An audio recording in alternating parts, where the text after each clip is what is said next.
Meus irmãos e minhas irmãs, a paz do Senhor Jesus, com muita alegria, saudamos a todos vocês, também com um bem-vindo a mais um programa EBD na Web para a classe de jovens, com subsídios, comentários e breves reflexões para ajudar você, querido professor e querida professora. Neste próximo domingo estaremos estudando a lição 4, Saul, somente ser escolhido não faz a diferença. Nós que estamos frequentando o EBD, frequentando os cultos na igreja, com certeza sempre é uma das primeiras lições que aprendemos é a do rei Saul e a do rei Davi. E por mais que estejamos adultos, sempre retiraremos lições desses personagens bíblicos, mas especificamente hoje, no caso, o rei Saul.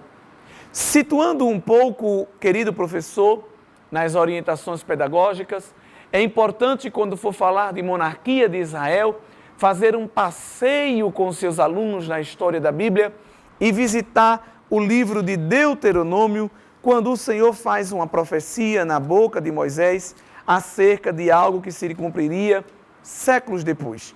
Deus trabalhou com o povo através dos patriarcas e depois, seguindo o cumprimento da sua promessa, da entrada na terra de Canaã, ao longo do processo da travessia do deserto, quando Deus usa Moisés e depois Josué e depois os juízes, Deus agora vai instituir a monarquia em Israel.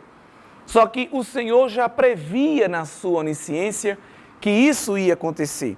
E ele vai dizer na boca de Moisés, registrado em Deuteronômio 17, versos 14 e 15, o seguinte: quando entrares na terra que te dá o Senhor teu Deus, e a possuíres e nela habitares, e disseres, porei sobre mim um rei, assim como tem todas as nações que estão em redor de mim, porás certamente sobre ti como rei, aquele que escolher o Senhor teu Deus. Dentre teus irmãos porás rei sobre ti, não poderás pôr homem estranho sobre ti, que não seja de teus irmãos. Deus, na sua presciência, já sabia que o povo de Israel ia pedir um rei, ia desejar um rei. E vão se passar os séculos, as gerações, e isso vai acontecer quando o povo de Israel, vendo as nações ao seu redor, todas possuindo reis, reis fortes, monarcas influentes, cheios de autoridade, e vão dizer, a gente também quer. É para a gente também ter um rei. Eles vão solicitar ao Senhor. Mas o Senhor, prevendo isso e tendo cuidado para que esta influência externa, que geralmente era negativa, não se tornasse também uma realidade em Israel, em que sentido? De convidarem homens estranhos e estrangeiros para governar o povo do Senhor, Deus vai dizer como esse processo seria feito. Olha, vocês vão levantar rei sim, mas é o rei que eu, Deus, escolhi, e não vocês, o povo, porque a escolha do povo é errada, mas a escolha de Deus é perfeita. Deus não erra quando Ele escolhe. E aí você, querido professor, deve conduzir os seus alunos para o primeiro livro de Samuel, onde vai começar a aparecer o cumprimento dessas palavras do Senhor e a partir, mais especificamente, do capítulo 8 e no verso 5. Aqui nós já temos o cumprimento da promessa que Deus falou na boca de Moisés, quando o povo se dirige para Samuel em Ramá e diz, eis que já estás velho, teus filhos não andam pelos teus caminhos. Constitui-nos, pois, agora um rei sobre nós, para que ele nos julgue como o tem todas as nações. Do jeito que Deus falou, o povo também falou.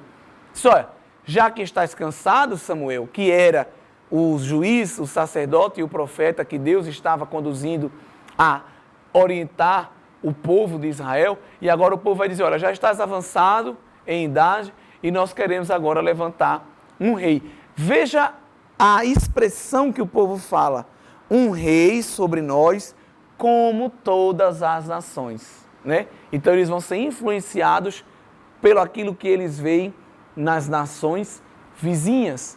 Mas a profecia dizia que Deus é quem tinha que escolher. Então o povo pediu o povo solicitou, e no versículo 22 deste mesmo capítulo 8 do primeiro livro de Samuel, o Senhor vai dizer ao profeta: dá ouvidos à voz do povo e constitui-lhes reis. Então Samuel disse aos filhos de Israel: vá-se cada qual à sua cidade. Então Deus vai dizer agora a Samuel quem é o rei que ele, Deus, quer. Não é votação nem plebiscito no meio do povo. E no capítulo 9, no versículo 15 e 16, nós vamos ver o texto dizendo assim: porque o Senhor o revelara aos ouvidos de Samuel um dia antes que Saul viesse, dizendo: amanhã, a estas horas, te enviarei um homem da terra de Benjamim, o qual ungirás por capitão sobre o meu povo de Israel, e ele livrará o meu povo das mãos dos filisteus, porque tenho eu, Deus, olhado para o meu povo, e o seu clamor chegou a mim. Então, nós temos que entender que Saul foi escolhido por Deus como resposta de um pedido do povo.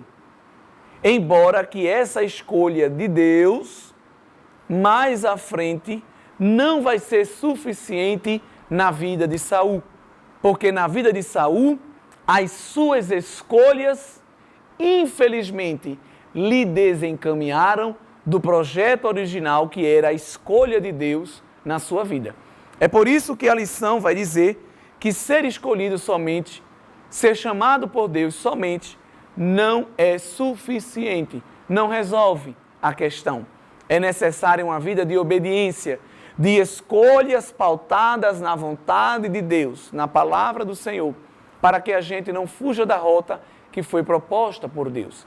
E aí na vida de Saul, Deus vai dar sinais de que ele foi vocacionado, chamado, escolhido pelo Senhor.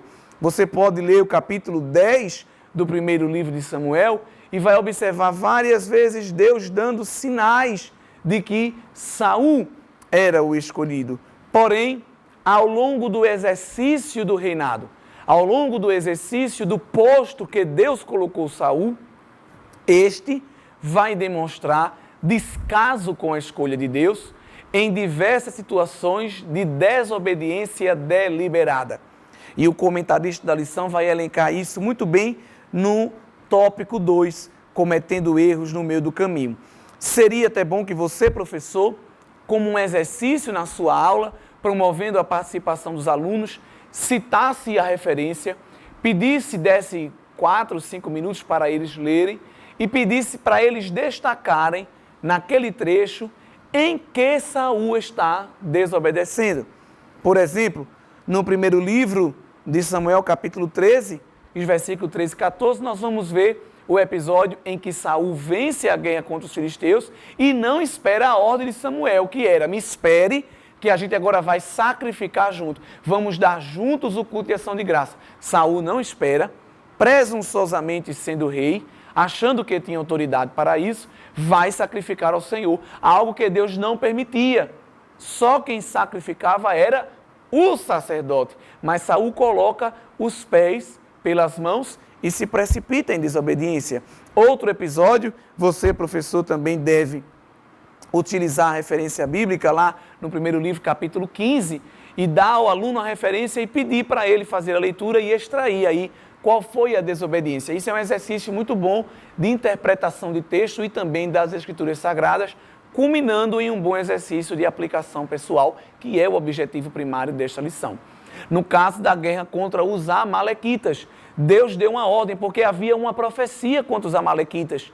Deus havia dito que ia destruir aquele povo, porque aquele povo se opôs a Israel na caminhada rumo à terra prometida. E Deus vai usar Saul para cumprir esta palavra de juízo. Só que Saul não vai matar o rei, nem vai matar o melhor do gado e das ovelhas. E o Senhor vai se enfurecer, utilizará o profeta Samuel para repreendê-lo, dizendo: olha, tu fez o serviço, mas fez pela metade. Observe que as coisas de Deus, quando o Senhor nos pede para fazer, ou a gente faz completo, ou Deus não aceita. E Saul vai pegar desse gado dos amalequitas e dessas ovelhas e vai sacrificar ao Senhor, irmãos, achando que Deus ia ficar motivado, emocionado com aquele sacrifício. E o Senhor vai dizer na boca do profeta que obedecer é melhor do que o sacrifício em si.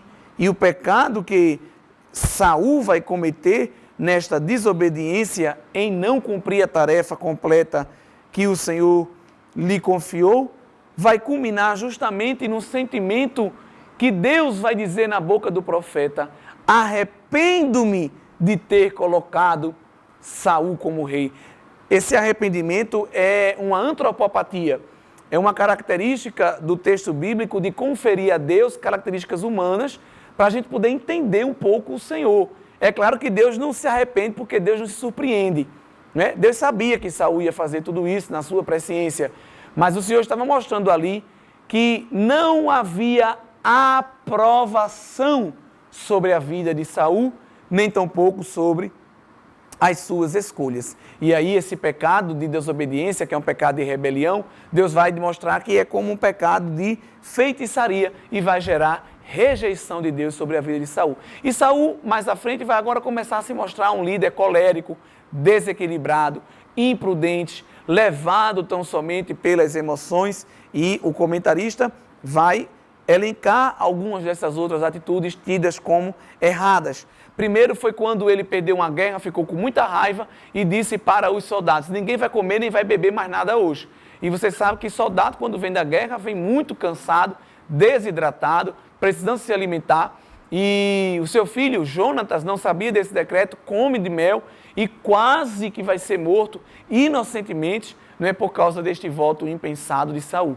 Quem vai livrar Jonatas não é nem o seu pai, é o povo que vai interceder pelo menino. Outra vez ele vai ficar com inveja porque o jovem Davi, o adolescente Davi, vence Golias, né? E vai vir aí as mulheres cantando, né? Fazendo uma cantoria por causa dessa grande vitória. E ele, estressado e invejado, vai querer matar o jovem Davi. Davi foge, passa pela cidade de Nob, mas consegue fugir, e com raiva, porque Davi passou por ali e ele não conseguiu capturá-lo, ele vai matar 85 sacerdotes e todos os habitantes daquela cidade. Atos impensados que não condizem com um rei, que tem que ser um homem de estratégia, de equilíbrio, de prudência, um homem que pensa antes de executar. E nós vamos observar que tudo isso vai culminar na rejeição de Deus. É uma rejeição tão séria que vai acarretar a retirada do Espírito Santo sobre a vida de Saul. E agora ele vai passar a ser atormentado por um espírito maligno. A vida de Saul é uma vida triste, porque o seu fim é pior do que o seu começo. Ele começa muito bem com a bênção de Deus e termina rejeitado pelo Senhor por causa das suas escolhas erradas e precipitadas. De modo que, ao longo da sua história, nós vamos observar muito mais coisas do que não fazer, do que aprender coisas com ele, do que fazer. E, no fim de tudo, nós vamos observar que ele vai perder seus 3 filhos numa batalha e vai tirar a sua própria vida. É assim que se encerra a vida de Saul, nos dando exemplos de que as nossas escolhas vão ter consequências eternas. Elas começam aqui e terminam na vida eterna. E nós devemos ter muito cuidado em agradar aquele que nos alistou para esta grande guerra. O texto síntese desta lição nos diz que em sua soberania Deus pode rejeitar pessoas que escolhem desobedecê-lo, ainda que tenham sido chamadas para uma grande obra. O Senhor nos chamou que possamos nos conduzir prudentemente, fielmente na sua presença, a fim de agradá-lo, para que o Senhor não opere sobre nós a obra da rejeição. Que Deus abençoe a todos e que esta lição possa nos trazer muitas lições para a nossa vida.